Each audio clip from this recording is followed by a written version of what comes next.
Hello everyone, कैसे हो आप सभी। आज की इस क्लास में मैं आप सभी को क्लास 12th हिंदी के काफी मोस्ट इंपॉर्टेंट ऑब्जेक्टिव क्वेश्चन कराने वाला हूं। सो आज का इस सेशन आप सभी क्लास 12th वालों के लिए बहुत ही ज्यादा इंपॉर्टेंट होने वाला है, बिकॉज जितने सारे भी ऑब्जेक्टिव क्वेश्चन है सारे के सारे आपके ब्रिलियंट क्वेश्चन बैंक से लिए गए हैं। सो आज का ये वीडियो आप सभी के लिए बहुत ही ज्यादा इंपॉर्टेंट है। सो वीडियो पे आप सभी एंड तक बने रहना। एंड अगर आप सभी ने अभी तक इस वीडियो को लाइक नहीं करा, फटाक से वीडियो को लाइक कर लो एंड साथ में अपने फेसबुक वाले भैया यूट्यूब चैनल को सब्सक्राइब एंड बेल आइकन को प्रेस। आइए शुरू करते हैं। दोस्तों सबसे पहला जो क्वेश्चन है आप सभी के सामने कि शिक्षा शीर्षक पाठ क्या है। ठीक है, यानी कि जो आपका शिक्षा चैप्टर है, ठीक है, जो आपका शिक्षा शीर्षक पाठ है, सबसे पहली बात इसको लिखा है जे कृष्ण मूर्ति ने। ठीक है, और ये तुम्हारा एक है भैया शिक्षा शास्त्र। ठीक है, तो ये वाला ऑप्शन आप सभी के सामने 100% करेक्ट हो जाएगा। नेक्स्ट क्वेश्चन है भैया आप सभी के सामने, 1 सेकेंड। नेक्स्ट क्वेश्चन है 2 नंबर, चित्र रेखा किस कवि की रचना है। ऑलराइट, यानी कि जो चित्र रेखा एक रचना है और वो किस कवि की रचना है ये चीज आपको बतानी है। आपके सामने ऑप्शन है तुलसीदास, जायसी, सूरदास, बालकृष्ण भट्ट। तो इसका जो सही आंसर हो जाएगा वो हो जाएगा आप सभी के सामने जायसी। ठीक है, बी वाला ऑप्शन आप सभी के सामने बिल्कुल ही करेक्ट हो जाएगा। और वैसे जायसी जी ने आपके चैप्टर के हिसाब से, ठीक है, आपकी पुस्तक के हिसाब से काव्यखंड का पहला चैप्टर इनका ही है, जो कि है भैया आपका कड़बक। ऑलराइट, नेक्स्ट क्वेश्चन है 3rd नंबर की गंडक नदी का चर्चा किस शीर्षक पाठ में है। ठीक है, एक नदी है गंडक, ठीक है, जिसकी चर्चा किस शीर्षक पाठ में करी गई है वो है आपका भैया ओ सदा नीरा। ठीक है, तो सी वाला ऑप्शन आप सभी के सामने बिल्कुल ही करेक्ट हो जाएगा। नेक्स्ट क्वेश्चन है भैया 4 नंबर आप सभी के सामने कि सुभद्रा कुमारी चौहान का जन्म स्थान कहाँ है। सुभद्रा कुमारी चौहान ने एक पोयम लिखा है जिसका नाम है भैया पुत्र वियोग। ठीक है, जिसमें उन्होंने सही तरीके से डिस्क्राइब करा है कि जब एक माँ का पुत्र उससे बिछड़ जाता है, ठीक है, यानी कि आई मीन कह सकते हो क्लियर भाषा में कि जब किसी माँ का, जब उसका बेटा डेथ कर जाता है तो उसके बाद एक माँ की फीलिंग क्या होती है वो चीज को उन्होंने एक्सप्लेन करा है। ठीक है, तो बाकी पुत्र वियोग चैप्टर को उन्होंने लिखा है। बाकी सुभद्रा कुमारी चौहान का जन्म स्थल पूछा है तो वो आपका हो जाएगा इलाहाबाद। ठीक है, तो ए वाला ऑप्शन आप सभी के सामने 100% करेक्ट हो जाएगा।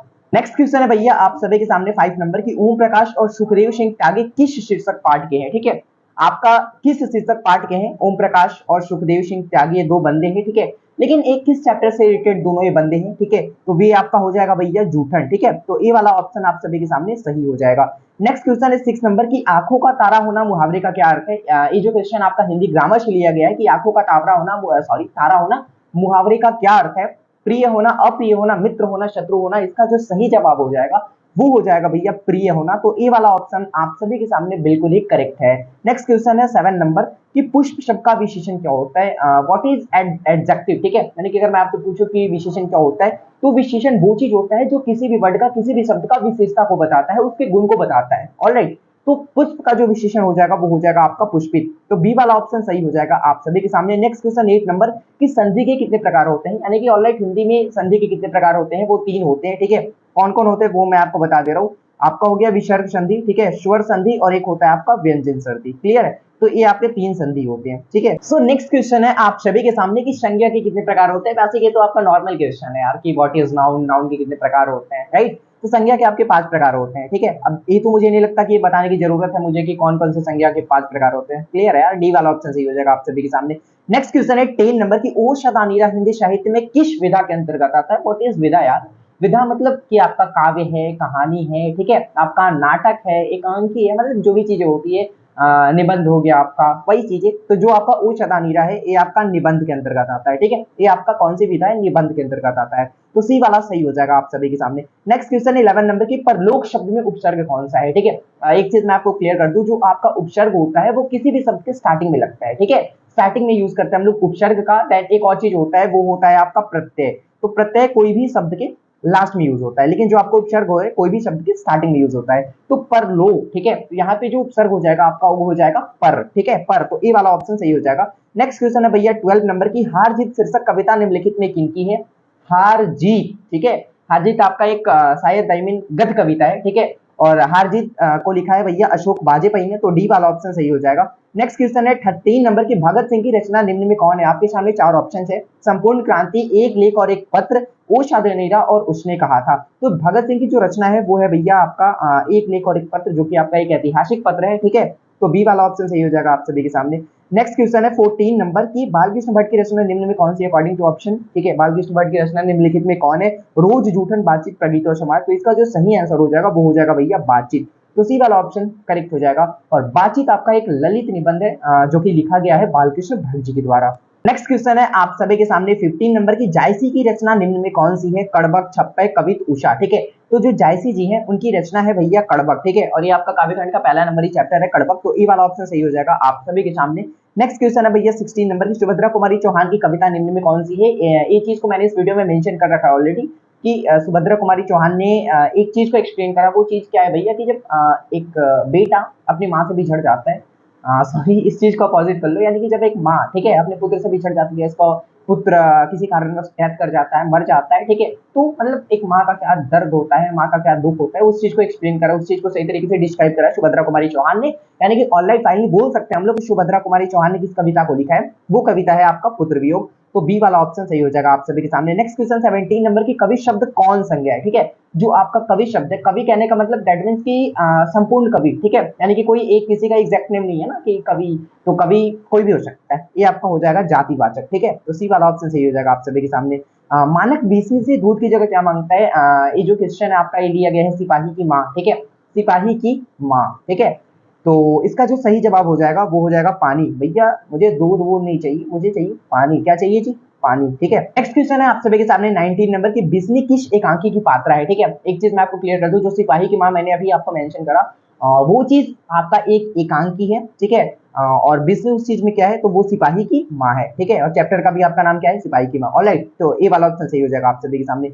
नेक्स्ट क्वेश्चन 20 नंबर की, जे कृष्णमूर्ति की रचना कौन सी है? ये चीज मैंने आपको पहले नंबर क्वेश्चन में मेंशन कर दी कि जे कृष्णमूर्ति ने लिखा है शिक्षा चैप्टर को। ठीक है, जो कि आपका एक शिक्षा शास्त्र है, तो ए वाला ऑप्शन सही हो जाएगा आप सभी के सामने। नेक्स्ट क्वेश्चन है 21 नंबर की, किन्होंने प्राय लंबी कविताएं लिखी है? ठीक है, इसका जवाब आपको कमेंट करके बताना है। ठीक है, आ जाओ जी। नेक्स्ट क्वेश्चन 22 नंबर क्वेश्चन है आप सभी के सामने कि भगत सिंह के पिता का क्या नाम था?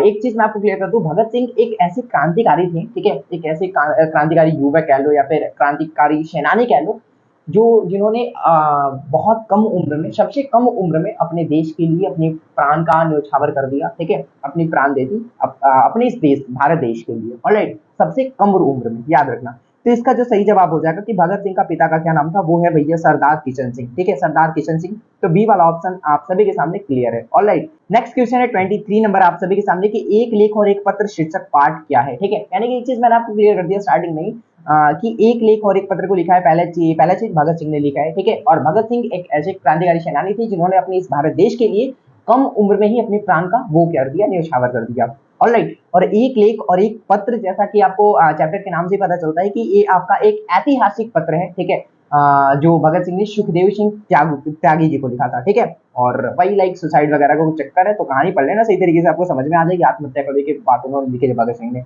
नेक्स्ट क्वेश्चन 24 नंबर की, हिंदी में वचन कितने प्रकार के होते हैं? हिंदी में वचन आपके 3 प्रकार के होते हैं, हिंदी में 3 प्रकार के होते हैं, और संस्कृत में आप कितने होते हैं कमेंट करके बताना। ठीक है, नेक्स्ट क्वेश्चन 25 नंबर की, सिपाही की माँ। ठीक है, जो आपका सिपाही की माँ आपका एक एकांकी है। ठीक है, तो सिपाही की माँ शीर्षक पाठ में हड्डियों का चलता फिरता ढांचा किसे कहा जाता है? ठीक है, तो ये आप एकांकी पढ़ोगे सही तरीके से आपको आइडिया आ जाएगी। वो कहा जाता है भैया दीनू कुम्हार को, तो बी वाला ऑप्शन सही हो जाएगा आप सभी के सामने। 36 नंबर क्वेश्चन है आप सभी के सामने कि म का उच्चारण स्थान कहाँ है? ठीक है, यानी कि जब आप बोलोगे ना म तो आपको पता चल जाएगा कि इसका जो उच्चारण स्थान है वो है आपका भैया होस्ट। ठीक है, यानी कि लिप। ऑलराइट, तो बी वाला ऑप्शन सही हो जाएगा। नेक्स्ट क्वेश्चन है आप सभी के सामने 27 नंबर की, वाराणसी शब्द कौन सी संज्ञा है? ऑलराइट, यानी कि जो आपका वाराणसी मतलब लाइक एक एग्जैक्ट कोई जगह का नाम है। ठीक है, कोई प्लेस का नाम है वाराणसी। ठीक है, तो इसका जो सही आंसर हो जाएगा वो हो जाएगा भैया आपका व्यक्तिवाचक। सो ई वाला ऑप्शन आप सभी के सामने बिल्कुल ही करेक्ट हो जाएगा। नेक्स्ट क्वेश्चन है आप सभी के सामने 28 नंबर की, सुभद्रा कुमारी चौहान जी का निधन कैसे हुआ था? ठीक है, ये चीज तो मैंने आपको क्लियर कर दी कि सुभद्रा कुमारी चौहान जी के द्वारा जो लिखा गया पाठ है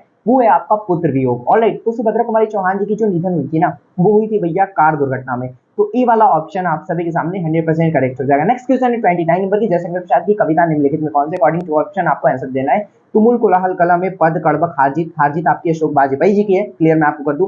कड़बक जायसी जी की है, पद आपका सूरदास का भी है, तुलसीदास का भी है, क्लियर है। तो इन्होंने जयशंकर प्रसाद जी ने लिखा है तुमुल कोलाहल कला में, सो ए वाला ऑप्शन आप सभी के सामने that is clear. Alright, next question 13 number की, पुरस्कार शब्द का विलोम क्या होता है? विलोम कहने का मतलब उल्टा। ठीक है, उल्टा शब्द कह सकते हो, अपोजिट वर्ड। ठीक है, तो पुरस्कार का जो आपका अपोजिट होता है वो होता है भैया दंड, तो ये वाला ऑप्शन सही हो जाएगा आप सभी के सामने। सो आज के क्लास में हमने हिंदी के काफी मोस्ट इंपोर्टेंट 30 ऑब्जेक्टिव करें, ठीक है, जो कि आपके ब्रिलियंट क्वेश्चन बैंक से लिए गए हैं। सो आज की इस क्लास में मैंने आपको 30 ऑब्जेक्टिव क्वेश्चन कराए। सो आई होप आप सभी को आज का क्लास काफी ज्यादा पसंद आया होगा। अगर आप सभी को आज का क्लास अच्छा लगा, आज का सेशन आप सभी को अच्छा लगा, तो प्लीज आप सभी वीडियो को लाइक कर सकते हैं, साथ में जरूर सब्सक्राइब एंड बेल आइकन को प्रेस। मिलते हैं जल्दी नेक्स्ट वीडियो में, तब तक के लिए आप सभी को be positive, keep doing best, all the best, thank you so much आप सभी को। जय हिंद, लव यू।